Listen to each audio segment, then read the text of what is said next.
All right, is everyone ready? Okay, we'll go ahead and start. Good afternoon, I'm Brendan Kelly, Director of the Illinois State Police. On April 28th, 2025, in Chatham, Illinois, a vehicle left the road, traveled through a field into the east side of the Why Not after-school camp located at 301 Breckenridge Road in Chatham, Illinois. ISP and numerous other first responders responded to this crash scene. An ISP investigation of this incident has been underway nonstop since the moment of the crash, and we are now able to share additional information with the public without interfering in the investigative process. At approximately 3:20 p.m., the vehicle traveled through the building, striking numerous individuals before exiting the other side. 4 individuals were killed in the crash.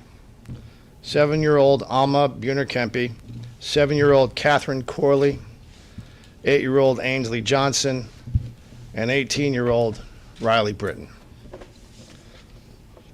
There are additional children that were injured in the crash and were taken to the hospital, and some of them have been released. The specifics of that we're not going to share at the request of the family and the parents of those children.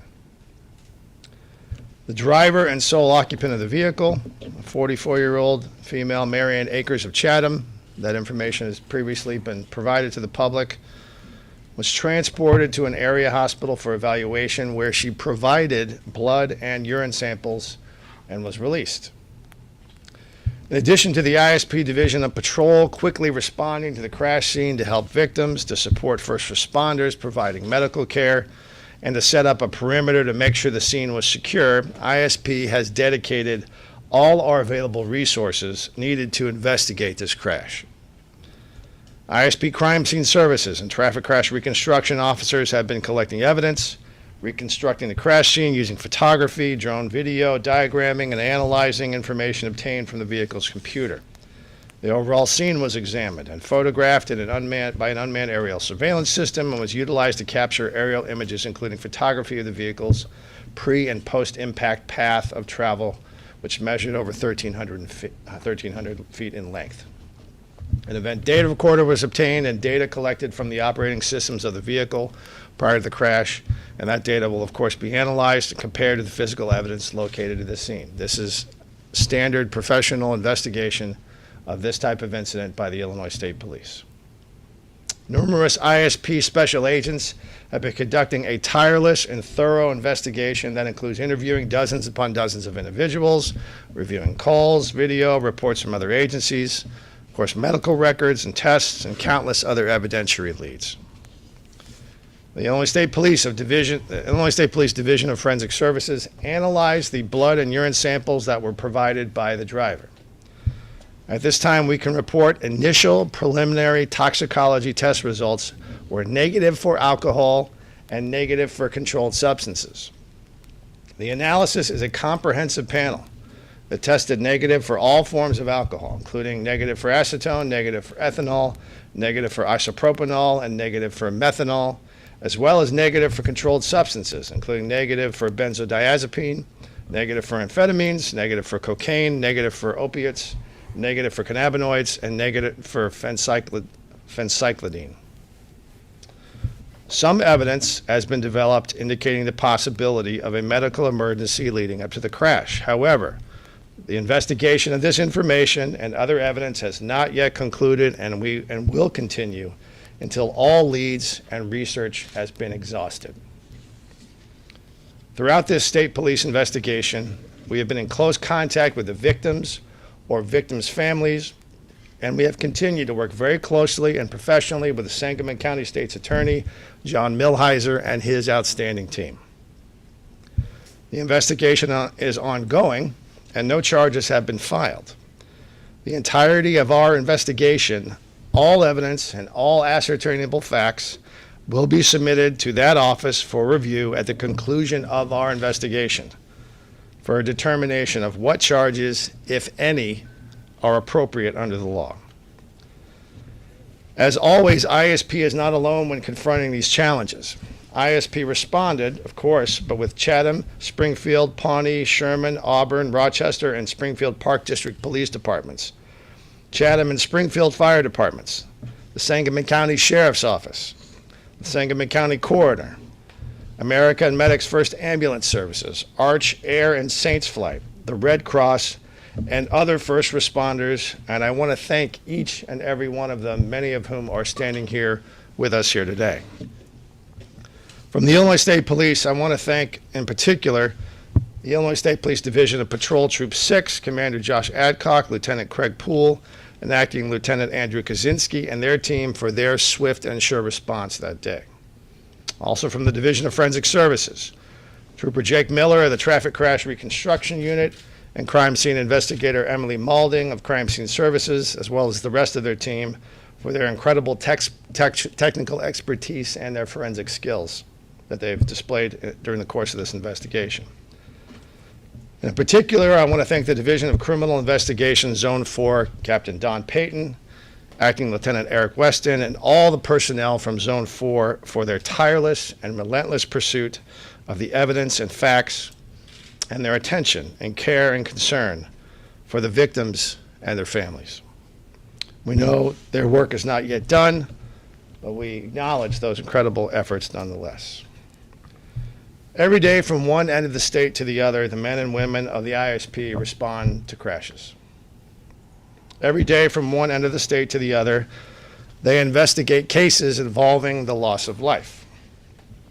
Our people and all first responders are tough. But when a child dies, when children die, it weighs on their hearts and their minds and their souls. I'm beyond proud of their commitment as officers of the law and their compassion as human beings. They have maintained their focus with crystal clarity, but have also found a way to display empathy and sensitivity for those impacted by this horrific incident, and also take care of each other along the way.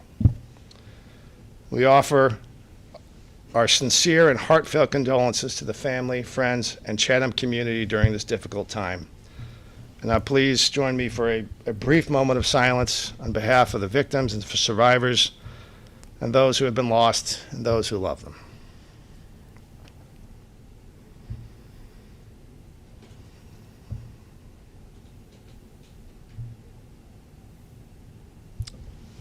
Thank you. Now I'll take whatever questions I can. What evidence do you have of a medical emergency, and what are the steps you're taking to confirm or? Yeah, so as I indicated, the investigation is ongoing, so we're not going to get into the specifics of what those pieces of evidence are. To do so, I think, would interfere in that process. We also want to make sure that we're following whatever leads we get objectively and not necessarily reaching any conclusions, because ultimately it is the state's attorney's office that will have to take whatever those facts are and apply them to the law. So we're able to share what we can to make sure the community has some awareness, and we provide a level of transparency, but we also have to make sure we're balancing that with the needs of the investigation. Yes, sir. Yeah. Just to follow up, was there 1,300 feet from the moment she left the road through the end of the other side of the building? Well, as I said, and I'll refer back to specifically what my comments were about what the length of that is, and I'm not sure exactly what you're asking, but I'll just, if you look back at what I said and how I described that, that's the price. How fast was she going, and what was the speed? Not going to share that with you at this point, because that's, again, part of the overall traffic crash reconstruction process. And again, we don't want to prejudice any of that process at this point. Yes, sir. Director, is a quote that she may have suffered a medical emergency. So as I indicated, there's some evidence that has been developed that indicates that's a possibility. But when, again, the process is still ongoing, the evidence is still being developed, and there's a lot of work still to do, and we're going to keep doing that until all possible leads and explanations have been exhausted. But there's some evidence that may indicate that, but that is not conclusive yet. Yes, sir. Director, you indicated that the driver had cooperated at the hospital and provided those samples. Correct. Is the Illinois State Police still in communication, in constant communication with the driver? Is there any indication that there would be future cooperation as a part of this investigation? Well, again, that's not something we're going to share because that's part of the investigation. That process is still ongoing. That's something that we're not going to discuss in this context because how that unfolds is yet to be determined. Director, thanks Yes. for the opportunity. Yes, sir. Early on, we were told that this is not a targeted attack. Now, to the extent you tell us, how were you able to eliminate that, and is that still the case? Sure. So if you think about, that terminology, a targeted attack, it implies a certain intent or some specific motive or a link of some type, a nexus between the person, that was maybe in this case the driver and that location, and there's just no evidence of that would indicate that this was something was intended as some type of mass violence or terrorist attack or something along those natures. There's absolutely nothing to indicate that whatsoever. Director, the building owner of Why Not posted on Facebook saying that troopers were there with her, holding her while she was crying. How does that speak to the integrity of your troopers and just the integrity of law enforcement overall? Well, I appreciate that you asked that, and I appreciate that you mentioned integrity, and that is one of the core values of the Illinois State Police. Obviously, they are incredible human beings that do this type of service, and they're human, though, too. And they see when people are suffering, and they're not just responding to the emergency and dealing with the situation at hand and ensuring that the integrity of the crime scene is not disrupted in any way. They're also just seeing human beings that are in pain and doing what any good person would and trying to comfort them. And that's, the right thing to do, but it's also very much part of what the Illinois State Police is about, because that relationship with the public is very beneficial when it comes to the point where we need to be investigating leads, solving crimes, and getting information that helps establish what happens in any particular type of crime. So I appreciate that. Yes, sir. Not that I'm willing to share at this point. Director, We're working as fast as we can. Yes, sir. You said there was aerial footage before the crash occurred, is that correct? No. What you're referring to is, so we'll use some very impressive technology with our drones to go up and see what the path is. You're getting a bird's eye view to see where a particular vehicle may have driven or where a particular structure is, and we'll see both before, leading up to the impact. And then after the impact, that's part of the evidence that's been collected, sir. Director, can you confirm if the driver was an employee for Illinois State Police and what her role was? Sure, yeah, we've previously confirmed that, and we've provided what information we could about her employment here. It was, I think, almost 7 years ago, and so she hasn't worked here for some time. And as a result of her not having been here for some time, there's certain limitations in terms of state law about what personnel records we even keep or are able to provide publicly. So yes, we can confirm that she worked here, but that's about as much information as we can give you.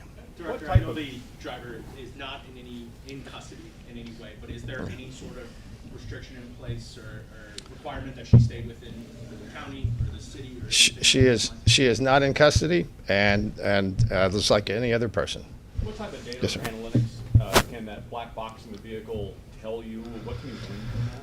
Well, there's a whole lot, and it is very impressive, the investigative techniques that our folks in traffic crash reconstruction use, and it also very much depends on the type of vehicle, it depends on the age of the vehicle, it depends on the various sensors that each vehicle has, but I'm not going to get into specifically what that may reveal in this case. Again, that's factual information that the prosecutor will have to look at in its entirety. But it is a lot of information that can be gleaned from that.